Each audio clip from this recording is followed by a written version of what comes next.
नमस्कार दोस्तों, मैं अश्वनी सक्सेना स्वागत करता हूं आपका हमारे YouTube चैनल पर। आज हम बात करने वाले एक बहुत ही संगीन और संवेदनशील मामले के बारे में।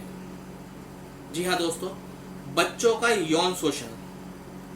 ये 4 शब्द ही काफी हैं इस मामले की गंभीरता और संवेदनशीलता को बयां करने के लिए। ऐसे मामलों के लिए 2012 में protection of children from sexual offences यानी पॉक्सो एक्ट की इनेक्टमेंट करी गई थी।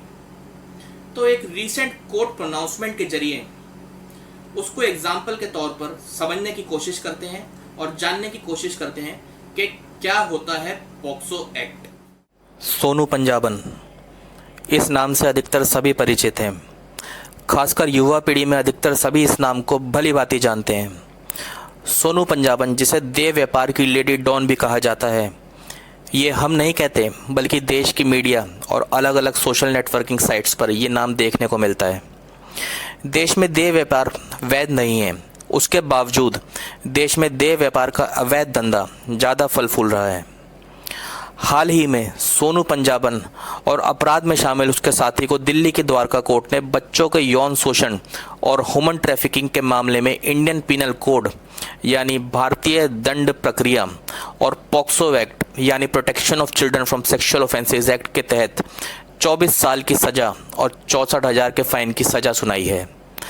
हालांकि फैसले को चुनौती देते हुए अपराधी चाहे तो हाई कोर्ट और फिर सुप्रीम कोर्ट में अपील फाइल कर सकता है, जिस बारे में इस समय कोई भी बात करना जल्दबाजी होगी।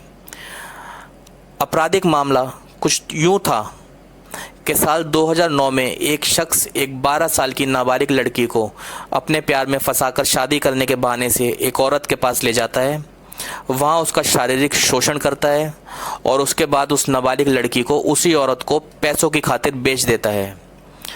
उसके बाद वो औरत उस नाबालिग लड़की को पैसे की खातिर सोनू पंजाबन को बेच देती है और सोनू उसे देह व्यापार की दुनिया में उतरने पर मजबूर कर देती है।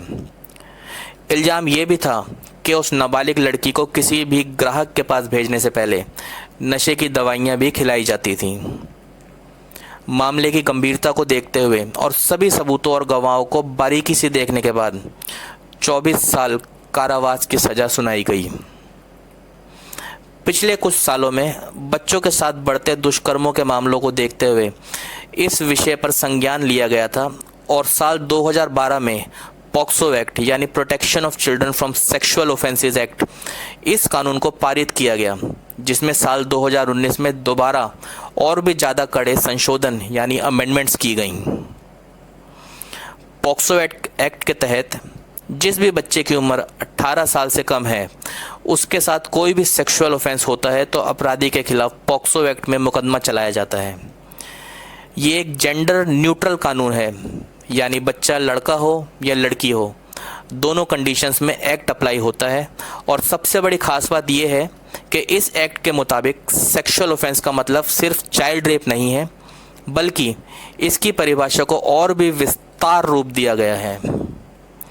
फिर चाहे वो पेनिट्रेटिव सेक्सुअल असॉल्ट का मामला हो, एग्रीवेटेड सेक्सुअल असॉल्ट का मामला हो, बच्चों के सेक्सुअल पार्ट्स को टच करने का मामला हो, किसी police officer, member of armed forces, इन सब के द्वारा बच्चों के साथ छेड़छाड़ और सेक्सुअल असॉल्ट का मामला हो, jail, remand home, hospital, school जैसी जगहों पर बच्चों के साथ छेड़छाड़ या सेक्सुअल असॉल्ट का मामला हो, बच्चों को पोर्नोग्राफी के लिए इस्तेमाल करने का मामला हो, इससे जुड़े और भी कई मामलों में अपराधी के खिलाफ पॉक्सो एक्ट के तहत मुकदमा चलाया जाता है। 2 बहुत ही अहम मामले जो इस कानून का हिस्सा हैं, जिसमें अधिकतर अपराध कवर हो जाते हैं, वो हैं, पहला, पेनिट्रेटिव सेक्सुअल असॉल्ट। अगर बच्चों के साथ किसी भी तरीके से पेनिट्रेशन करी जाती है तो पेनिट्रेटिव सेक्सुअल असॉल्ट के दायरे में आता है। दूसरा, एग्रीवेटेड पेनिट्रेटिव सेक्सुअल असॉल्ट। अगर पेनिट्रेटिव सेक्सुअल असॉल्ट के दौरान अगर कोई गैंग असॉल्ट होता है या बच्चे को गंभीर चोटें आती हैं या उसे किसी भी प्रकार की फिजिकल या मेंटल डिसेबिलिटी होती है या फिर सेक्सुअल असॉल्ट को एक से ज़्यादा बार किया जाता है, या सेक्सुअल असॉल्ट किसी ऐसे व्यक्ति द्वारा किया जाता है who was in the position of trust and authority at the time of committing offence, यानी वो व्यक्ति जिस पे बच्चे की जिम्मेदारी थी और भरोसे का व्यक्ति था, इस तरह के मामले एग्रीवेटेड पेनिट्रेटिव सेक्सुअल असॉल्ट में आते हैं। आपराधिक मामलों में सज़ा के भी सख्त प्रावधान किए गए हैं। अलग अलग मामलों में 10 साल से लेकर 20 साल तक की सज़ा हो सकती है। कुछ मामलों में तो कम से कम 24 साल से लेकर आजीवन कारावास के साथ फाइन भी और मृत्यु दंड की भी सज़ा हो सकती है। बच्चों की मेडिकल जांच आसान तरीके से बच्चों के माँ बाप के सामने की जाए, और अगर माँ बाप मौजूद नहीं हैं तो किसी ऐसी लेडी के सामने जांच की जाए जिसे मेडिकल इंस्टीट्यूशन ने इस काम के लिए नियुक्त किया है। तो मेडिकल जांच के लिए भी बच्चों को ध्यान में रखते हुए ये सारे प्रावधान इस एक्ट में किए गए हैं। बहुत बार ऐसा होता है कि समाज की शर्म और बच्चों की बदनामी के डर से ऐसे अपराधों की सूचना ही नहीं दी जाती।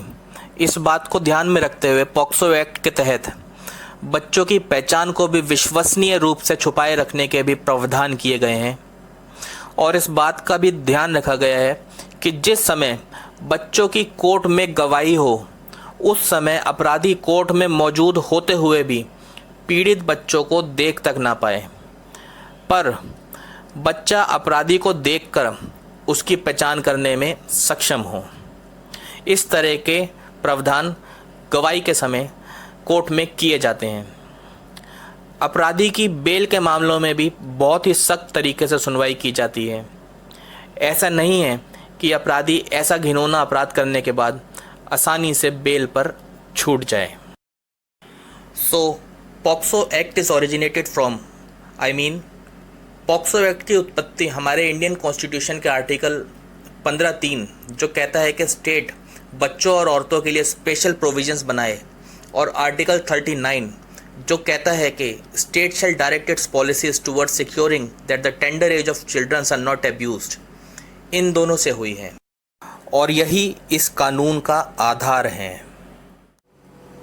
तो दोस्तों, इस कानून के माध्यम से आप समझ सकते हैं कि हमारे देश में कितनी खराब सिचुएशन चल रही है, जो ऐसे सख्त कानून को लाने की जरूरत पड़ी, और ऐसे सख्त कानून को बहुत ही सीरियसली इम्प्लीमेंट भी किया जा रहा है। आपकी क्या राय है, आप हमें कमेंट सेक्शन में लिख सकते हैं। तो दोस्तों, अगर अभी तक आपने हमारे चैनल को सब्सक्राइब नहीं किया है तो प्लीज़ हमारे चैनल को सब्सक्राइब कर लें, हमारी वीडियोस को देखें, पसंद आए तो लाइक, शेयर एंड कमेंट करें, और हमारे चैनल का बेल आइकन दबाना ना भूलें, जिससे कि हमारी वीडियोस की नोटिफिकेशन आपको मिलती रहे। अगर आपका कोई सवाल है तो आप हमें कमेंट सेक्शन में लिखते हैं, हम आपको जल्द से जल्द आपके सवालों के जवाब देने की पूरी कोशिश करेंगे।